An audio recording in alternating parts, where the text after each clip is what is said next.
cumprimentar o doutor José Flávio Torresan. Prazer tê-lo aqui, doutor José Flávio. Muito obrigado, prazer é todo meu, viu? Prazer a todos. Doutor Flávio Torresan, aí eu vou no senhor lá que é cirurgião dentista, né? E diz que estou com problemas que eu não dormi bem, eu estou irritado. Aí eu não sei se é diabetes, eu não sei se é hipertensão, mas eu ando irritado.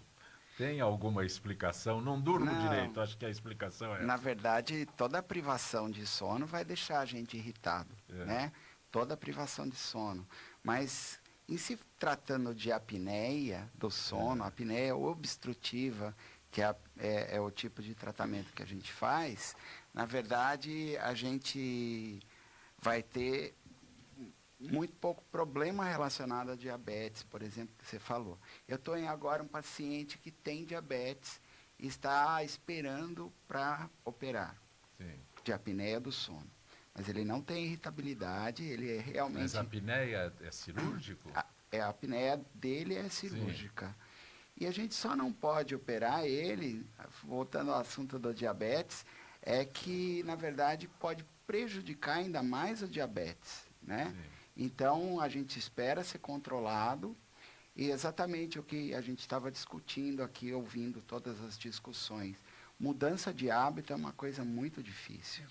Muito difícil. Né? A gente incorporar hábitos saudáveis na vida da gente é bastante difícil. E esse paciente mesmo, agora ele está com outro médico, fazendo um tratamento um pouquinho mais sério. Mas ele não mudou de cirurgião dentista. Ainda não. É sempre do médico. Ainda não. Mas é mais fácil dizer que o senhor é culpado do que eu falar que eu sou. Pois Como eu posso assumir? Eu tenho que ir ao psicólogo. Sabe o que acontece muito, que eu pego muito paciente homens no consultório, que eu sempre pergunto, tem diabetes? Não sei se eu tenho diabetes. Talvez eu tenha, eu nunca procuro ajuda. Eu tive um dia. Tive um dia, mas não tenho mais, agora está controlado. Porque não, a palavra agora é pré-diabético. Pré-diabético, isso mesmo. Eu sou pré-diabético, né? Não tem... E aí não vai a fundo. E aí começa N problemas, até mesmo o aumento da frequência urinária. Com certeza. Você pega aquele paciente que está indo... a visão ele acha que pode ser da idade. Né? É isso mesmo. A tontura pode ser qualquer outro problema. Aí ele começa a ir ao banheiro 15, 20 vezes fazer xixi por dia. E aí isso é nítido, alguma coisa descontrolou.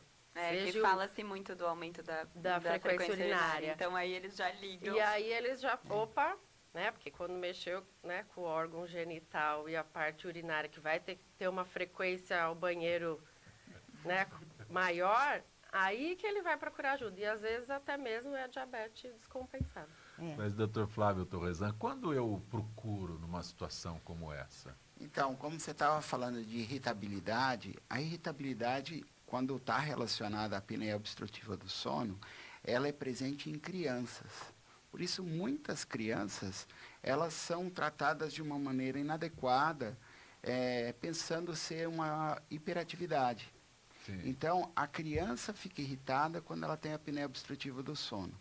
Já o adulto é o homem dos 40 aos 50 anos, ou dos 30 aos 50 anos, e a prevalência é maior, e na mulher ela é maior dos 50 aos 60 anos, por razões hormonais.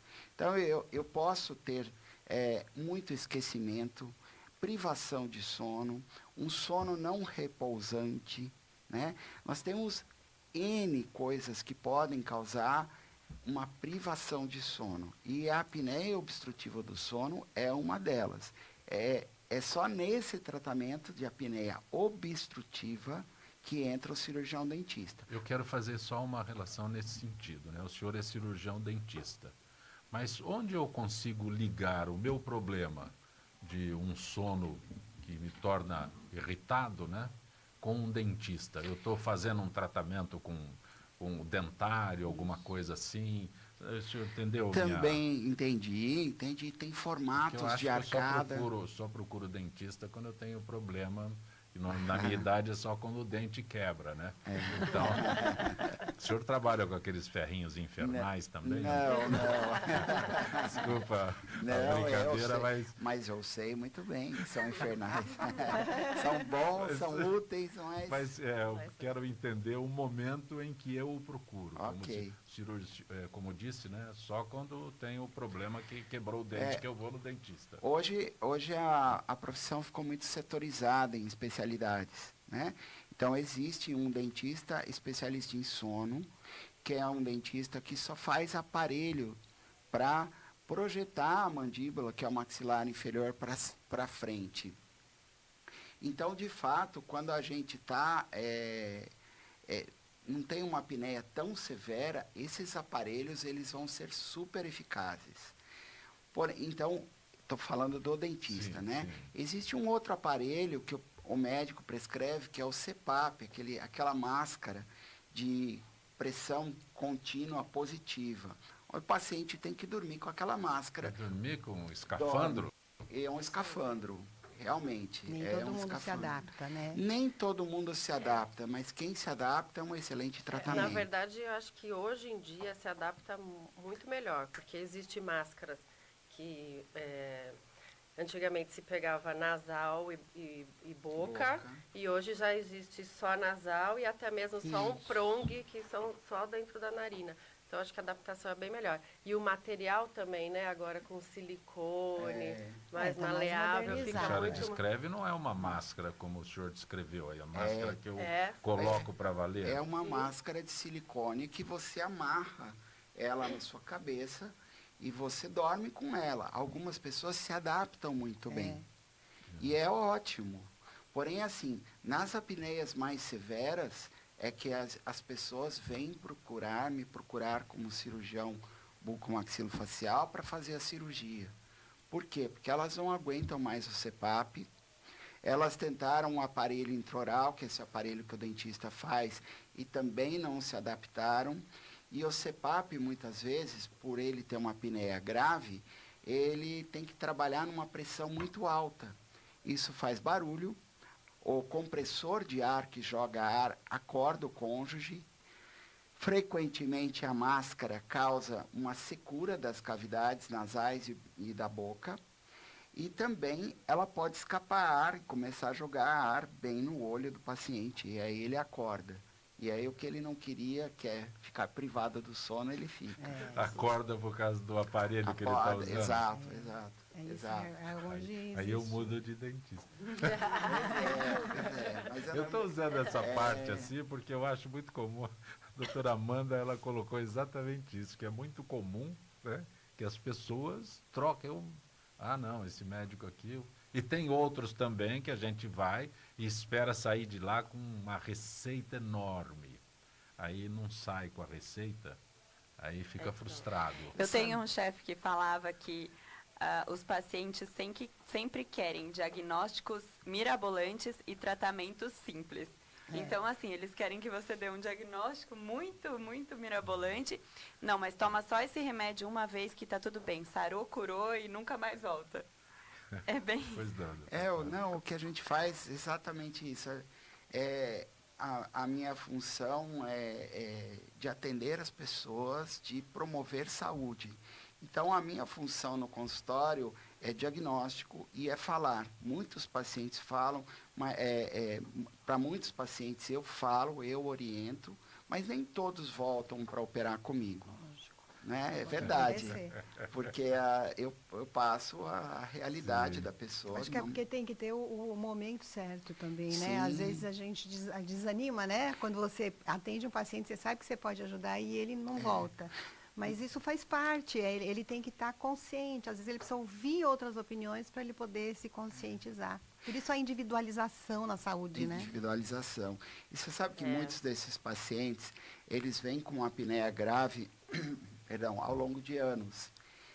E essa apneia grave já causa um déficit neurológico bastante importante nesses pacientes, com um déficit cognitivo. Então, muitas vezes, ele não entende tudo aquilo, ou ele entende... A gente é leigo, a gente não quer. Não, mas as informações são muito mastigadas.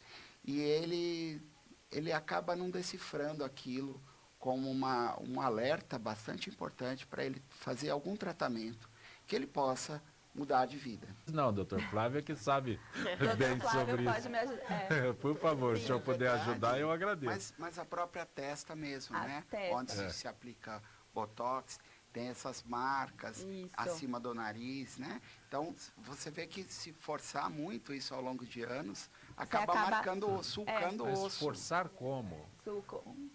Botox, né? A Acho que gente Não, o usa. mais é muito grande e a questão da prevenção nesses últimos anos, onde a gente vive uma crise social, econômica e política, faz com que o brasileiro fique muito menos, com poder aquisitivo muito mais baixo. E aí vão surgindo algumas frustrações e alguns problemas durante a vida, onde ele vai acumulando problemas. Né? Às vezes ele está com um simples problema pélvico, né? E de repente vão surgindo outros problemas familiares e a pessoa vai deixando. Vai colocando Vai- para trás. Vai ser uma coleção de problemas. E aí ele passa a não fazer mais prevenção, a ser apenas curativo. Ívia, você falou alta, meus pacientes têm alta, mas elas precisam ficar fazendo esses exercícios continuamente, né? Eu dou, treinados, eu né? dou, eu dou Treinados. exercícios domiciliares. Todos levam cartinha de Lição de encaminhamento, casa. lição de casa. Doutor Flávio Torresan, Selma de Osasco pergunta por que crianças, diz que até cães e gatos roncam. O senhor trabalha nessa área. Saber se a apneia tem a ver com o ronco que tem, né? Super. E eu vou responder de crianças e cachorros. E o exemplo do cachorro é o que a gente faz na cirurgia. Crianças que roncam e que têm uma respiração dificultada durante o sono, os pais devem procurar um especialista em aparelhos, que é o ortodontista, tá? Porque às vezes o céu da boca ele é muito fechado e elas precisam colocar aparelhos para desenvolver esse céu da boca. Fora isso, outra especialidade é o otorrinolaringologista, porque muitas vezes ele tem uma hipertrofia da adenoide, que é um tecido lá atrás do nariz, lá em cima, na base do crânio, onde muitas vezes ele está hipertrófico, ele cresceu demais e ele precisa ser retirado. Então é comum essa criança dormir com a boquinha aberta e roncar. Então isso não é normal. Agora, em relação a cachorros, você vê aquela raça Pug, sabe? Aquela raça que tem o focinho para trás. Muitos outros cachorros, por Bulldog exemplo. inglês. Bulldog Eu inglês. tenho um. Olha, Ele só ronca, ele gente, ronca. não dá pra O dormir. maltese, eu tenho um maltese, ele ronca. E ele faz alguns barulhos de engasgo. Isso. E A muitas minha dessas tá fazendo raças, isso. elas morrem, né? Por Por uma falta de apneia. ar, por apneia, exato. Que dó. Então, aí você pega o cachorro, aquele que é o velocista, aqueles cachorros de corrida. Uma das raças é o Greyhound, que tem o focinho bem alongado. Esse focinho, esse aparelho respiratório superior, alongado e desenvolvido, faz dele um velocista, ao contrário do outro. Então, aí que essa pergunta, né, de gatos, cachorros, crianças, eu uso muito, até em aula, um slide do Pug, que é esse cachorro, e um slide desse cachorro velocista, né, para mostrar a diferença do aparelho respiratório superior. E é exatamente isso que a gente faz na nossa única cirurgia que fazemos para a apneia obstrutiva do sono, que é o avanço do maxilar. Você trazendo os maxilares falou. para frente, exatamente. Entendi. É por isso essa relação. Essa cirurgia surgiu para corrigir deformidades da face, como queixo para frente, queixo para trás, face torta, maxilar para trás, onde a gente traz tudo para frente e você acaba liberando a via aérea superior, posterior. Então, aquela via aérea que era estreita, ela se torna mais volumosa. Você nos acompanha através do Facebook. Pós-operatório da apneia, é complicado? Obrigado pela pergunta, Caiane. Na verdade, é uma questão muito interessante. Existem várias cirurgias para apneia e muitas cirurgias o otorrino faz. e que são as cirurgias que têm vários níveis. Por exemplo, ele opera dentro do nariz, ele opera o céu da boca, ele suspende um ossinho aqui na base do pescoço. Essas cirurgias têm um pós-operatório bem tranquilo, mas a cirurgia que eu faço, ela é realmente cientificamente provada que ela é a mais efetiva de todas. Ela é a mais efetiva de todas, Ancopé. Só que também é a que tem pós-operatório pior. Sim. Ela é ótima, ela é maravilhosa, mas nenhum dos meus pacientes, nenhum, sai do consultório achando que é uma maravilha e que ele vai operar, no dia seguinte ele vai estar trabalhando. Não, pelo menos 15 dias de pós-operatório em casa. Há muitas alterações psicológicas do paciente, Imagino. Principalmente aqueles que mudam o formato do rosto. Sempre a mudança é para melhor, mas o paciente de apneia grave, ele não vem me procurar para ficar mais bonito. O mais bonito é um plus da cirurgia, né? Mas ele não vem procurar isso. E eu também não quero dar isso para ele como um benefício. Vai ser lá na frente um benefício, mas é um paciente já mais velho e que a recuperação pós-operatória também é pior. Muito pior do que um garoto aí de 25, 30 anos. O senhor citou um exemplo, as pessoas... tem pessoas que reduzem o queixo aqui, né? Aquele tem que alonga, né? Aquele é o Noel Rosa. Isso. Mas é possível reduzir É possível reduzir. Como que a gente faz hoje em dia? Antigamente, Zancopé, a gente reduzia o maxilar inferior, colocava para trás e reduzia o queixo. Não faço mais isso. Sim. Porque a gente percebeu que esses pacientes, quando engordam, desenvolvem apneia. Porque a gente engorda por fora, engorda na via aérea também. Sim. Então, a gente não faz só o recuo. Ao invés de recuar a mandíbula, eu avanço bastante o maxilar superior e recuo só um pouquinho a mandíbula. Interessante. Agradeço a doutora Amanda Bombini, a doutora Graça Câmara, a doutora Nívia Vignoli, o doutor José Flávio Torresan, que participou.